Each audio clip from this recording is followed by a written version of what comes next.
অনুর মা বলল, দেখিস আবার এমন যাতে না হয় পরে তুই ওর প্রেমে পড়ে যাস।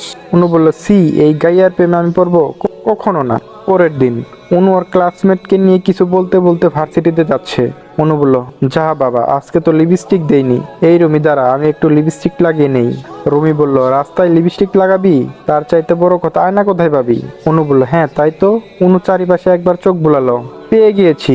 অনু দৌড়ে একটা কালো কারের পাশে গিয়ে দাঁড়ালো, তাতে গ্লাসে অনুকে দেখা যাচ্ছে।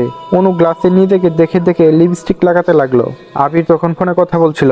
একটা মেয়েকে ওর সামনে গ্লাসের দিকে তাকিয়ে থাকতে দেখে গ্লাসটা নিচে নামিয়ে নিল। অনু পুরো বেকুব বনে গেছে। অনু বলে, এই যে কারের গ্লাস নামালেন কেন? আমি বললাম, আমার কার, আমি যা ইচ্ছা তাই করবো, তাতে আপনার কি? অনু বলে, আচ্ছা ভাই, কে আপনি বলুন তো?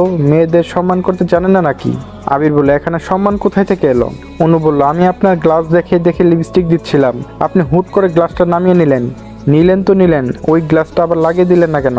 আবির বলল, আমার কার, আমি যা ইচ্ছা তাই করবো, সাজুগুজু করার আর কোনো জায়গা নাই নাকি?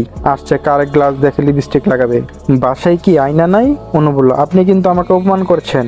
আমাকে অপমান করা আপনার কোনো অধিকার নেই। আমি বললাম, তুমি কি পাবনা থেকে পালিয়ে আসা সেই পাগল যাকে গত 14 দিন ধরে খোঁজা হচ্ছে? অনু বলল, আপনি পাগল, আপনার 14 গোষ্ঠী পাগল। আবির অনুর দিকে একবার রাগী দৃষ্টিতে তাকিয়ে কার নিয়ে চলে গেল।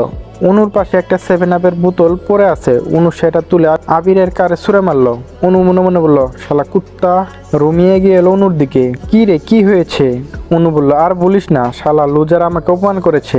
তোকে বলেছিলাম লিপস্টিক দেওয়ার দরকার নেই। অনু বলল, যাই হোক, ছেলেটা কিন্তু সেই লেভেলের কিউট আর হ্যান্ডসাম। ঝগড়া করার সময় এত কিছু ফলো করিস? শুনলাম আবির নাকি দেশে ফিরেছে। অনু বলল, হ্যাঁ। তো তোকে কে বললো? আন্টিকে বলতে শুনেছি যখন তোকে আনার জন্য গিয়েছিলাম। আন্টিকে বলতে শুনেছি যখন তোকে আনার জন্য গিয়েছিলাম তখন। ওকে কি তুই আরো দেখেছিস? অনু বলল, না দেখিনি, আর দেখতেও চাই না। আচ্ছা একটা কথা বলতো, তোর কেমন ছেলে পছন্দ? অনু বলল, আমার পছন্দ হ্যান্ডসাম, ড্রেসিং, কিউট, যাকে দেখে সবাই হা করে তাকিয়ে থাকবে। রুমি বলল, বাইরেরটা কি সব, ভিতরেরটা কিছু নয়? বাহিক দেখে পাগল হোস না, ভিতরেরটা দেখ। অনু বলল, ধুর, এখনকার ছেলেরা সবাই এক। চল আজ ক্লাস করব না, আজ দোকানপাট হেঁটে হেঁটে দেখবো, তারপর যেগুলো চয়েস হবে সেগুলো কাল এসে কিনে নিয়ে যাব। অনু রুমিকে নিয়ে একটা শপিং মলে গেল। হেঁটে হেঁটে প্রত্যেক দোকানে জামা কাপড় দেখছে। কতগুলো মেয়েকে কারোর দিকে তাকিয়ে থাকতে দেখে তাদের দৃষ্টি অনুসরণ করে সেও তাকালো। অনু বলল, এ কি, এটা তো সেই ছেলেটা যে আমাকে একটু আগে ইনসাল্ট করেছিল।